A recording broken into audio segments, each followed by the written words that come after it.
لیکن وطن کی محبت ایک ایسی چیز ہے جس پر انسان اپنی جان بھی قربان کرنے کو تیار ہو جاتا ہے۔ ہمارا پیارا وطن جنت کے ایک حسین ٹکڑے کی مانند ہے جس پر ہم اپنی جان بھی قربان کرنے کو تیار ہیں۔ ٹھیک ہے بیٹا، نہ ہو کیوں ہمیں جان سے پیارا وطن۔ ہمارا وطن جو ہے ہمیں اپنی جان سے بھی پیارا ہے، ٹھیک ہے جنت کا ٹکڑا ہمارا وطن، کہ ہمارا جو وطن ہے وہ جنت کے ایک حسین ٹکڑے کی مانند ہے۔ ٹھیک ہے بیٹا، تو بس آپ نے اس شعر کو اچھی طرح پڑھا اور اس کو سمجھنے کے بعد آپ نے اس کو تحریری طور پر جو ہے وہ لکھ دیا۔ شعر نمبر 2 دیکھیے، سہانا ہے سندر ہے سارا وطن۔ اب اس پوری نظم میں پیارے وطن کی تعریف ہو رہی ہے۔ کبھی شاعر نے اس کو کہا کہ وہ جنت کا ٹکڑا ہے، کبھی سندر ہے، سہانا ہے، ٹھیک ہے نا، دیکھتے جائیے۔ اب سہانا ہے سندر ہے سارا وطن، ہمارا وطن پیارا پیارا وطن۔ ہمارے وطن میں اتنی خوبصورتی ہے کہ اس کا اندازہ نہیں لگایا جا سکتا۔ ہمارا وطن قدرتی حسن سے مالا مال ہے اور دلکش و رنگین نظاروں کی بدولت یہ جنت سے بڑھ کر خوبصورت دکھائی دیتا ہے۔ ٹھیک ہے، بات وہی ہو رہی ہے خوبصورتی کی، لیکن شاعر نے اپنا انداز بیان جو ہے تھوڑا سا مختلف کر لیا ہے۔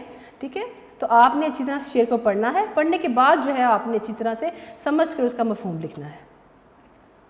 شعر نمبر 3 دیکھیے، یہ سرسبز جنگل لہکتے ہوئے، یہ باغوں کے منظر مہکتے ہوئے، اب لہکتے مہکتے۔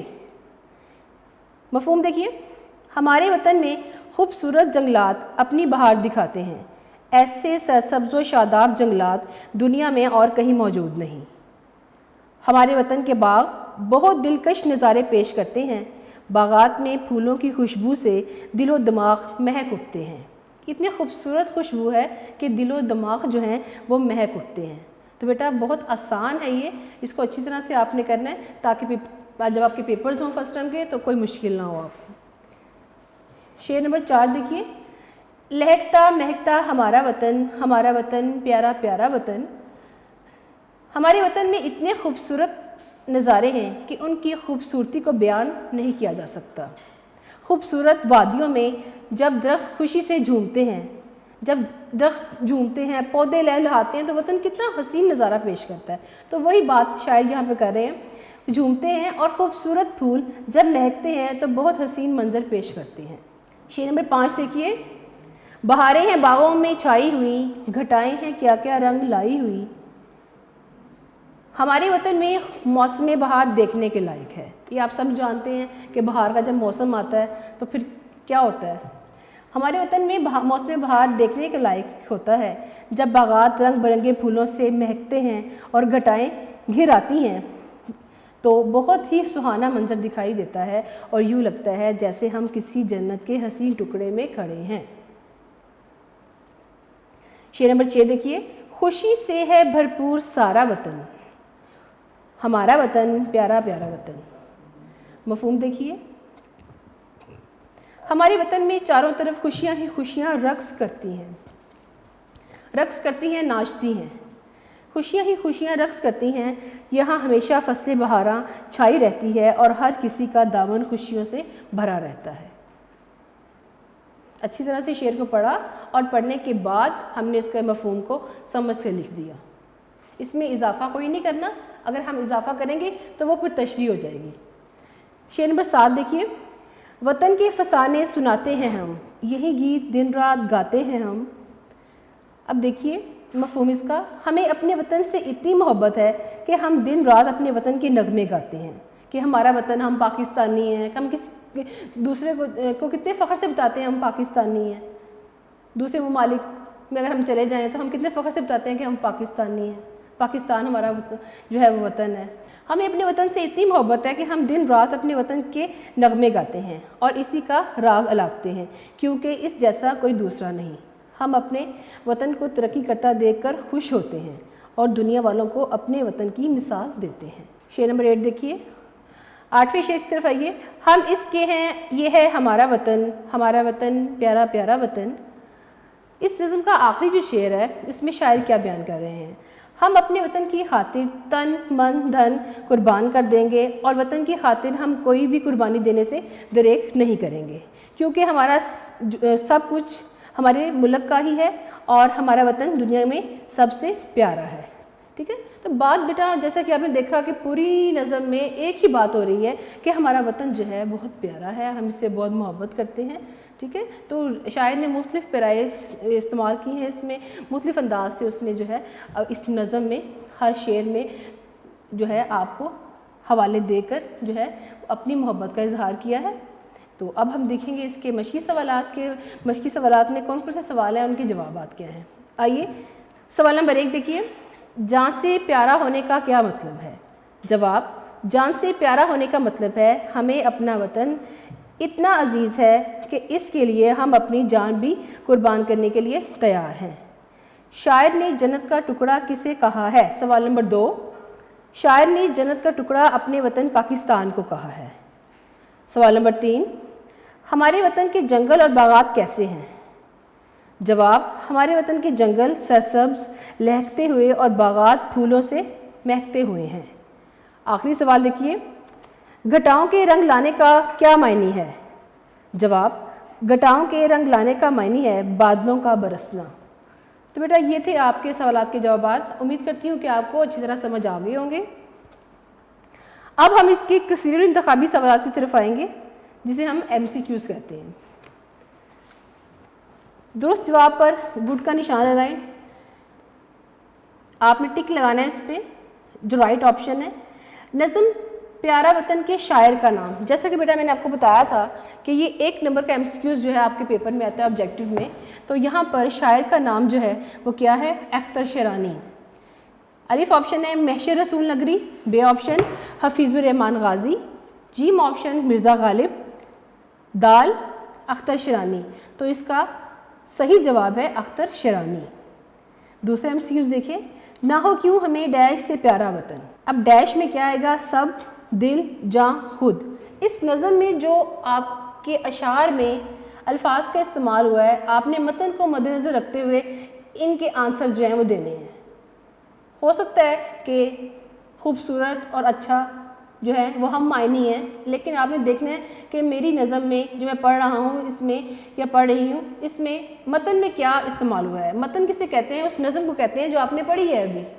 ٹھیک ہے. تو آپ نے اس کو ملحوظ خاطر رکھنا ہے. نہ ہو کیوں ہمیں ڈیش سے پیارا وطن جاں, اس میں جاں آئے گا. تیسرا MCQs دیکھیے, سہانا ہے ڈیش ہے سارا وطن. سندر, سندر, پیارا, اچھا, اپنا. تو الف پہ جو ہے نشان لگا لیجئے. صحیح جواب جو ہے وہ سندر ہے. یہ سرسبز جنگل ڈیش ہوئے, لہکتے ہوئے, مہکتے, دہکتے, چہکتے جو ہیں وہ غلط ہیں. جو ہمارا صحیح جواب ہے وہ ہے لہکتے. لہکتے مہکتے گرامر کی روح سے ہیں. ہم آواز الفاظ, ہم آواز الفاظ بیٹا قافیہ کہلاتے ہیں. تو ہم آواز الفاظ جو ہیں وہ لہکتے اور مہکتے, یہ گرامر کی روح سے کیا ہیں؟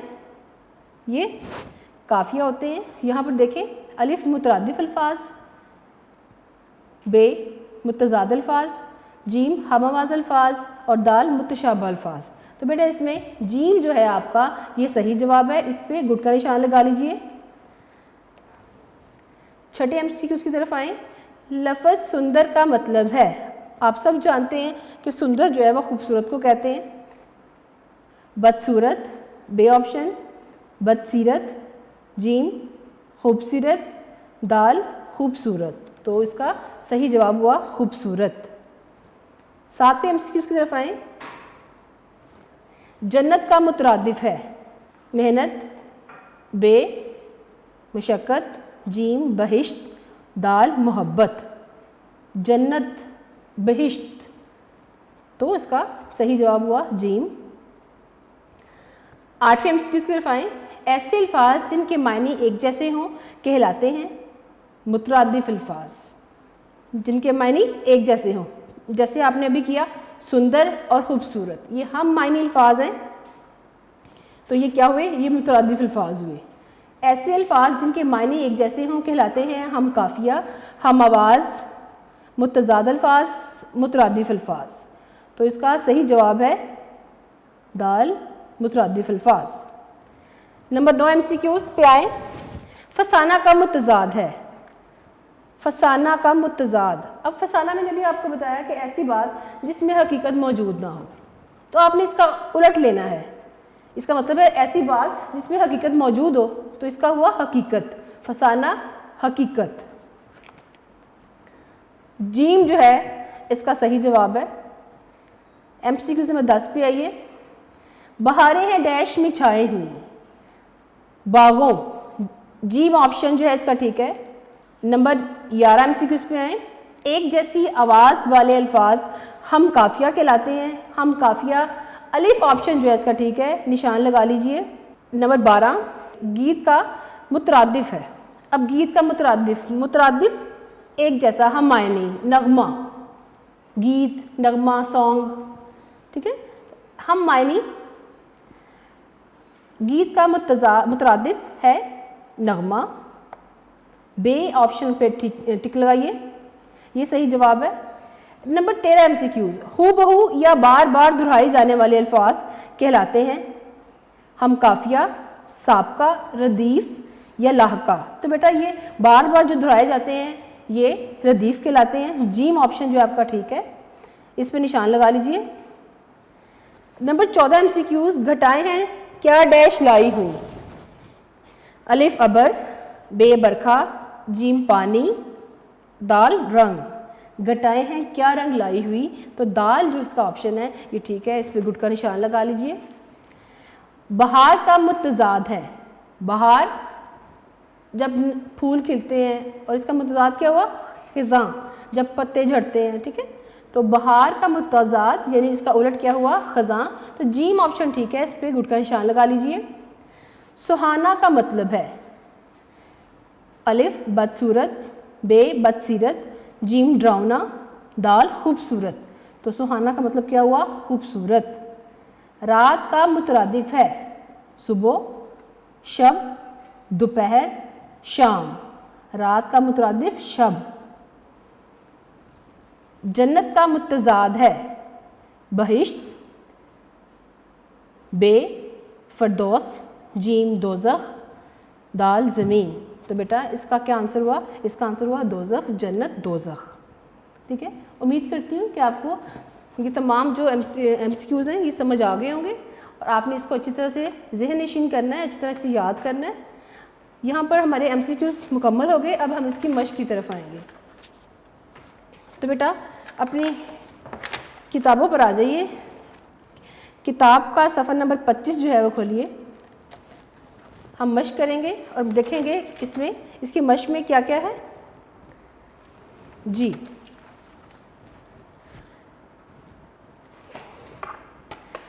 اس کی مشق جو ہے وہ ہم حل کریں گے. نمبر 1 درج ذیل کے مختصر جوابات دیجیے.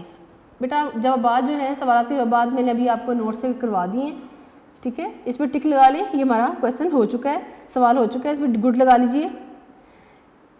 نمبر 2 درست جواب کی مدد سے مصرعے مکمل کریں. اب بیٹا آپ نے متن کو مد نظر رکھتے ہوئے یہ مصرعے جو ہیں یہ مکمل کرنے ہیں. نہ ہو کیوں ہمیں ڈیش سے پیارا وطن, جاں سے پیارا وطن. جاں پہ گڈ کا نشان لگا لیجئے. سہانا ہے ڈیش ہے سارا وطن. سہانا ہے سندر ہے, ٹھیک ہے. آپ کی نظر میں سندر کا لفظ جو ہے وہ استعمال ہوا ہے. سندر ہے سارا وطن.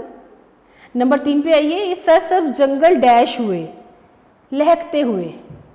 لہکتے پہ گڈ کا نشان لگائیں. آگے بڑھیے. نمبر 4 بہاریں ہیں ڈیش میں چھائی ہوئی, باغوں. باغوں پہ گڈ کا نشان لگائیں. 5ویں نمبر پہ ہے گھٹائیں ہیں کیا ڈیش لائی ہوئی, رنگ. رنگ پہ گڈ کا نشان لگائیے. نمبر 3 درج ذیل الفاظ کے متضاد لکھیں. جنت, جنت دوزخ.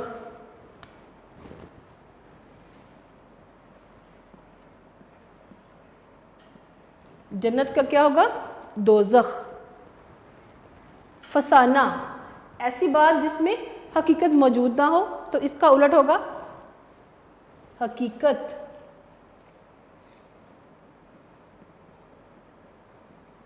فسانہ حقیقت. بہار خزاں,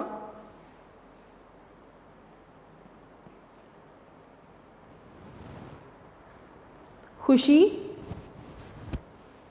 غم دن رات.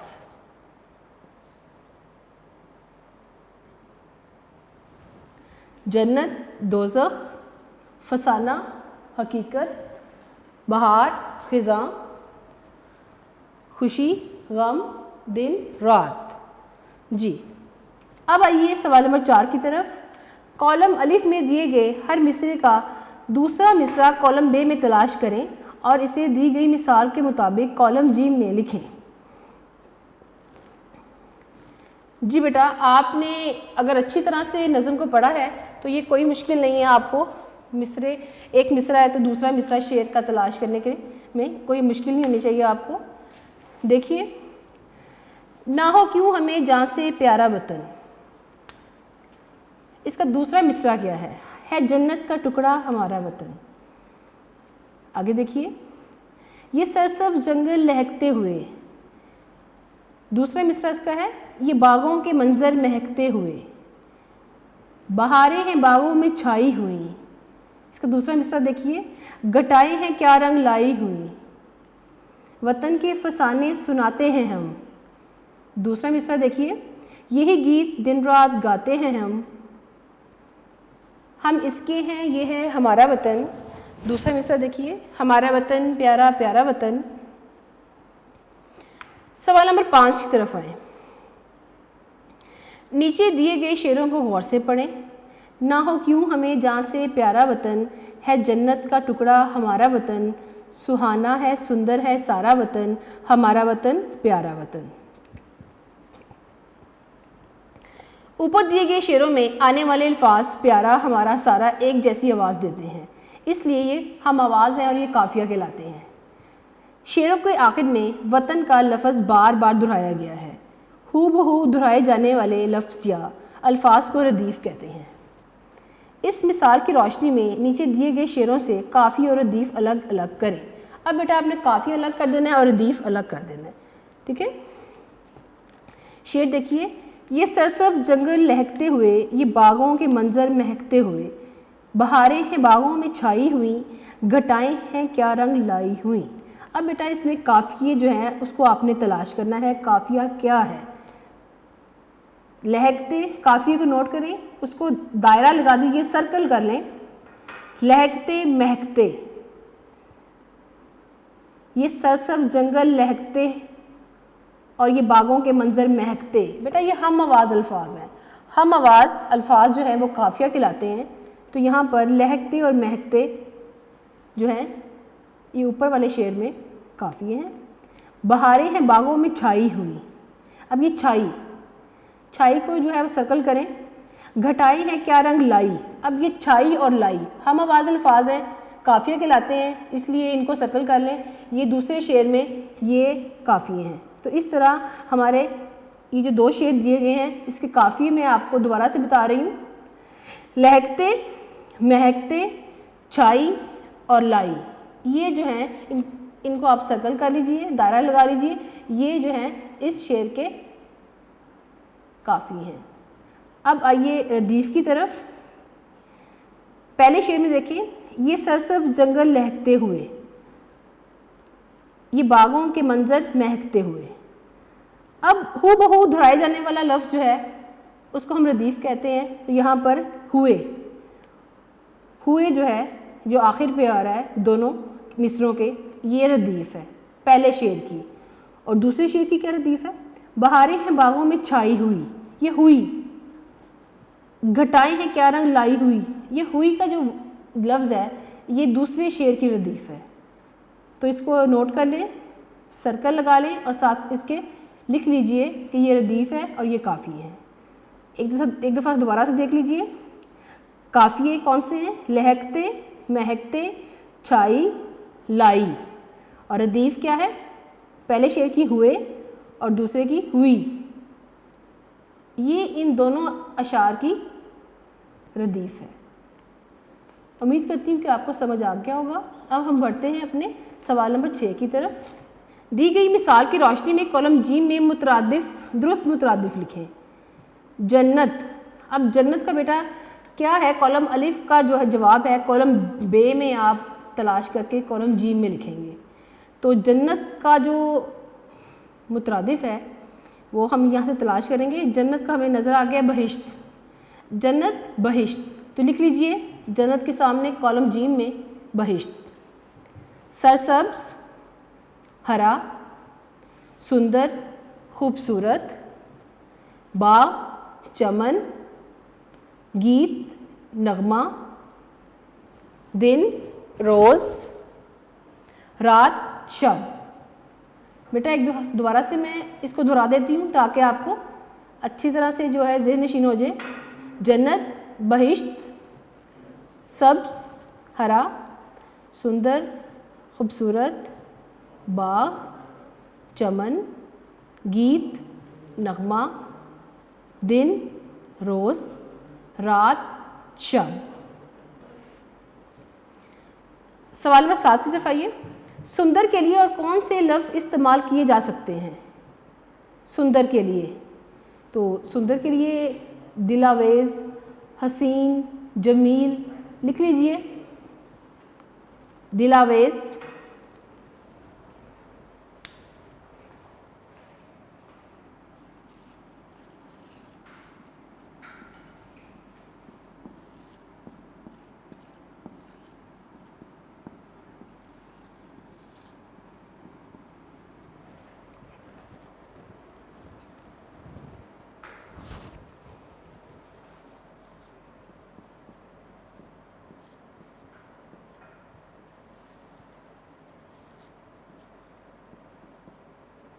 جی بیٹا سندر کے لیے ہم حسین کا لفظ بھی استعمال کر سکتے ہیں, دل آویز, جمیل, پیارا, دلکش.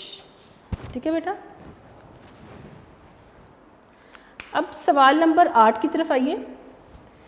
وطن کی محبت کے عنوان پر 3 پیراگراف لکھیے.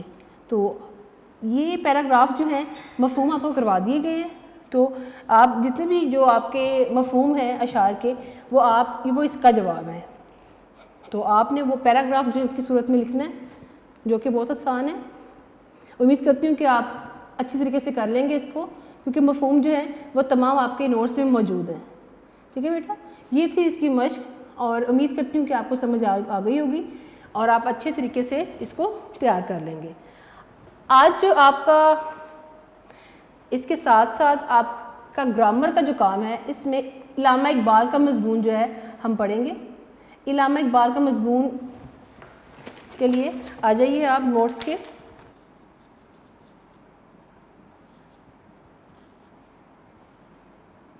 علامہ اقبال رحمۃ اللہ علیہ